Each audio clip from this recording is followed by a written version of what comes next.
Chapter 1, The Rebellion. In heaven, before his rebellion, Lucifer was a high and exalted angel, next in honor to God's own Son. His face, like those of the other angels, was gentle and radiated happiness. His forehead was high and broad, showing a powerful intellect. His bodily form was perfect, and his bearing was noble and majestic. A special light beamed from his face and shone around him brighter and more beautiful than around the other angels. Yet Christ, God's Son, was over all the assembly of angels. He was one with the Father before the angels were created. Lucifer envied Christ, and gradually he took upon himself the command that belonged to Christ alone. Angels acknowledged Christ as the ruler of heaven, his power and authority the same as that of God himself. Lucifer thought of himself as a favorite in heaven among the angels. God had given him a high position, but this did not bring from him gratitude and praise to his Creator. He aspired to the height of God himself. He gloried in his exalted status. He knew that he was honored by the angels. He had a special mission to carry out. He had been near the great Creator, and the endless beams of glorious light surrounding the eternal God had shone especially upon him. He thought how angels had obeyed his command quickly and cheerfully. Weren't his garments light and beautiful? Why should Christ be honored like this rather than himself? He left the immediate presence of the Father, dissatisfied and filled with envy against Jesus Christ. Hiding his real purposes, he gathered the angels around him. He introduced his subject, which was himself, like one who had been wronged. This chapter is based on Isaiah 14:12-14, Ezekiel 28:12-17, Revelation 12:7-9. He talked of how God had neglected him and given preference to Jesus. He told them that from that point on, all the sweet liberty the angels had enjoyed was ended. For hadn't a ruler been appointed over them, to whom they must ever after yield slave-like honor? He told them that he had called them together to assure them that he would no longer submit to this invasion of his rights and theirs, that never again would he bow down to Christ. Instead, he would take the honor upon himself that God should have conferred on him, and he would be the commander of all who would submit to follow him and obey his voice. There was sharp disagreement among the angels. Lucifer and his sympathizers were trying to restructure the government of God. They rebelled against the authority of the Son. Angels that were loyal and true tried to win this mighty, rebellious angel back to the will of his Creator. They clearly showed that Christ was the Son of God, existing with him before the angels were created. He had always stood at the right hand of God. His gentle, loving authority had not ever been questioned before, and he had given no commands but those that it was a joy for the heavenly forces to carry out. They urged that Christ's special honor did not detract from the honor that Lucifer had already received. The angels wept. They earnestly tried to persuade him to give up his evil design and submit to their Creator. Up to that time, they pointed out, everything had been peace and harmony. What possible reason could there be for this dissenting, rebellious voice?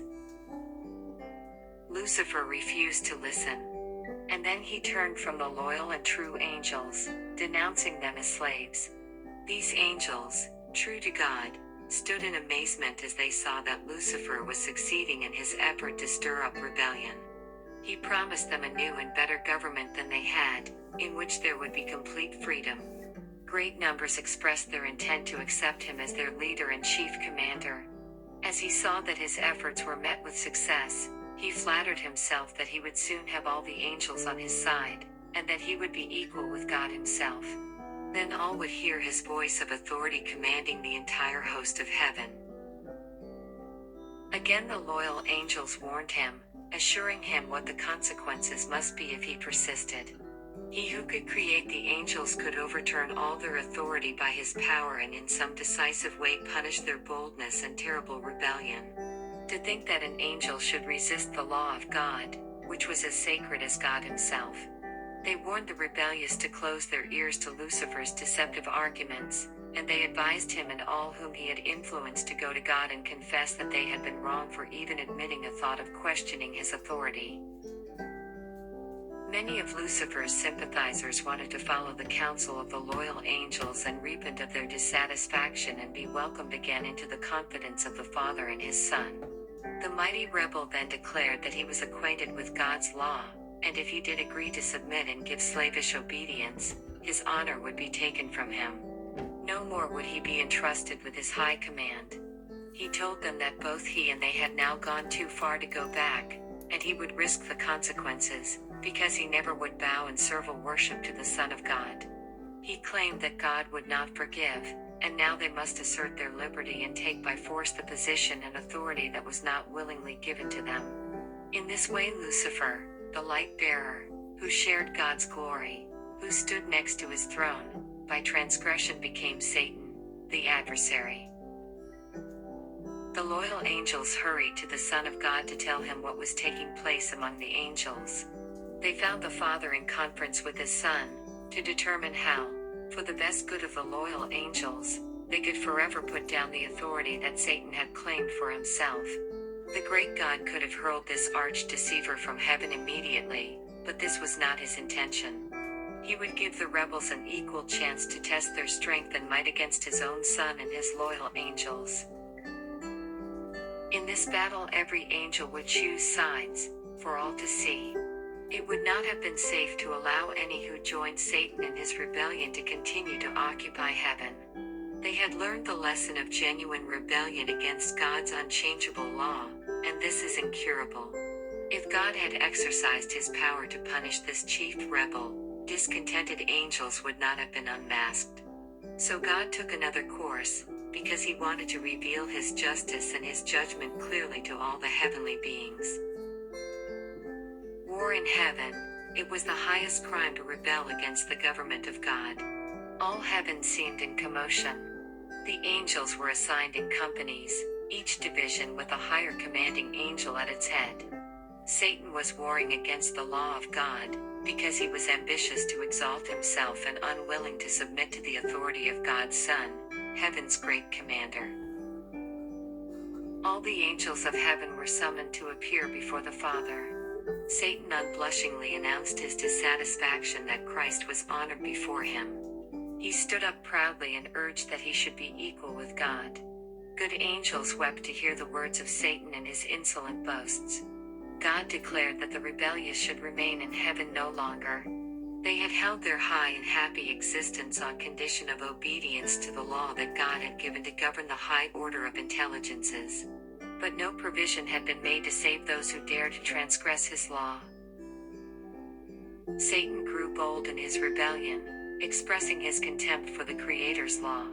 He claimed that angels needed no law but should be left free to follow their own will, which would always guide them rightly.